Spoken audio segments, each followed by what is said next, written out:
good evening all. Ira Epstein with your financial market wrap-up, and this wrap-up is for Tuesday, and we're at the 19th of July 2022, getting on to 6 p.m. Central Time. First thing, I'm not going to be putting out this update for you on Wednesday. I am flying back to Chicago tomorrow. It's an all-day affair when you come from the West Coast, as most of you know, and where I'm coming from in Montana, you don't have the choice of flights. There's one airline that flies here one time a day for me.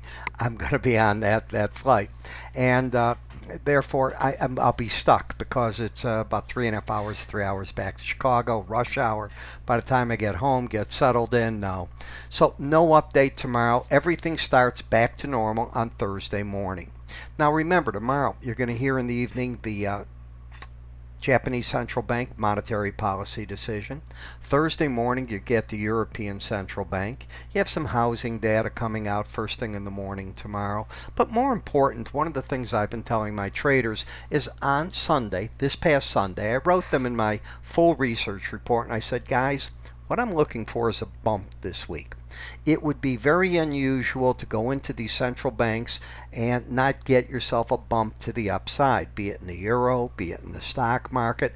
I've been looking for a bump, and I certainly got it. That does not mean I'm looking for a trend change. I'm looking for a bump. I am not that bullish in the U.S. stock market. I don't think a bottom has been made.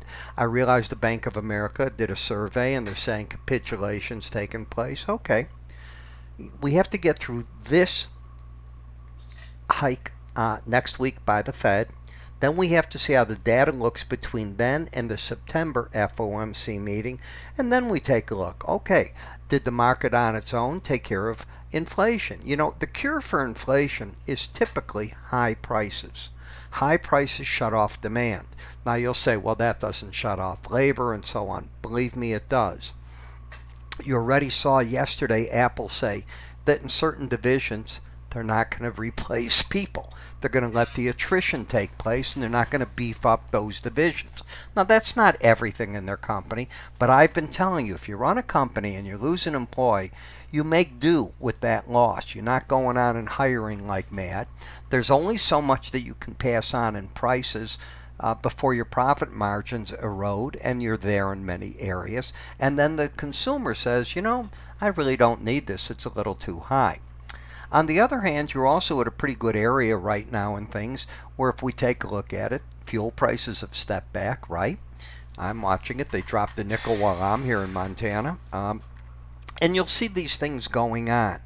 But is it enough? That becomes the question, and I don't think anybody has the answer just yet. But basically trading against it. You then look at the Bollinger Bands and you've made runs to the downside, and finally you got up to the upper band. Now in the past, each time you've hit an upper band, it has proven to be a pretty stiff resistance point, as you'll see. The same with lower bands. Also, I've been telling you, you have sideways action, and that's the place to stay away from. When I look at the momentum, you're overbought. I have an overbought market that's at the upper Bollinger Band, not trending. I could take this arrow, and I should place it right like that. Lower low, higher high. I don't see anything to do. The Nasdaq's a little different in that it has an uptrend at work. You do have the higher lows. You have the higher highs. But again, you're overbought at the upper band. 95% of the time you'll stay within the top and bottom band. Now when they get real narrow like they've done, they will break out eventually. They're not as wide as they were here, so this is certainly a more narrow area. Am I looking to get bullish in front of the Fed's meeting? I am not. So I think the pros are coming out of the market up here. I think the same thing can be said at the Dow, and more like the S&P, you have a lower low, higher high, overbought into the upper Bollinger Band, and the same can be said of the Russell. So I have been looking for sideways action. I told you I'd be surprised if the market gives us a breakout. I still am going to stay with that. I think that you're set up to get whipsaws in here for a little bit, and we'll see what happens. None of these markets are really flashing any buy signals. At the same time, in the VIX cash, you have an oversold market into the major support of the 200-day average and the lower band. I think right here, the pros wrote puts looking to get back to the 18-day average of closes. We'll see if I'm right. In the bond market, what you've really done is pulled back to the 18-day average and you're sort of sitting. The trend is up. Do you really think you want to buy this, that you're going to keep seeing lower rates in it? I don't think so. So it was noise in the market, and now the market's going to start a pattern where it starts developing a trend, I think, going into next week's FOMC meeting. In the 10-year note, you're back underneath for the first time. The 18-day average of closes haven't really done that since June 28th. You've spent your whole time over it, which has kept the market with an upside bias, and it kept you out of trouble. You weren't looking to go short over that. But now if the market starts breaking down, especially if it gets under 117.24, that creates a new issue for the market and could set up for a test back here of the lower Bollinger Band. Now that number is going to come in the 116 and a fraction area, if I can get this to allow me to pull it. There it is. 116.20. That's what I'm looking for. In the dollar index, momentum lost. The embedded reading is over. You have to be out in longs. But this was a run against the upper band that then started to fade away. And as it started to fade, you lost the embedded reading. Watch this, and you got to be out. You're probably going to the 18-day average. This is yesterday, Monday. You tell me where you're at, making your run for it. And the flip-flop is true of the euro. The euro lost its share of the embedded reading right here. This was Monday. You had a 22 reading. You can't be short anymore. Now you're looking for the 18-day average. You haven't quite hit it. I'll be surprised if you don't. In the British pound, you lost the embedded reading here. Embedded readings on slow stochastics combined with the Bollinger Band and moving averages.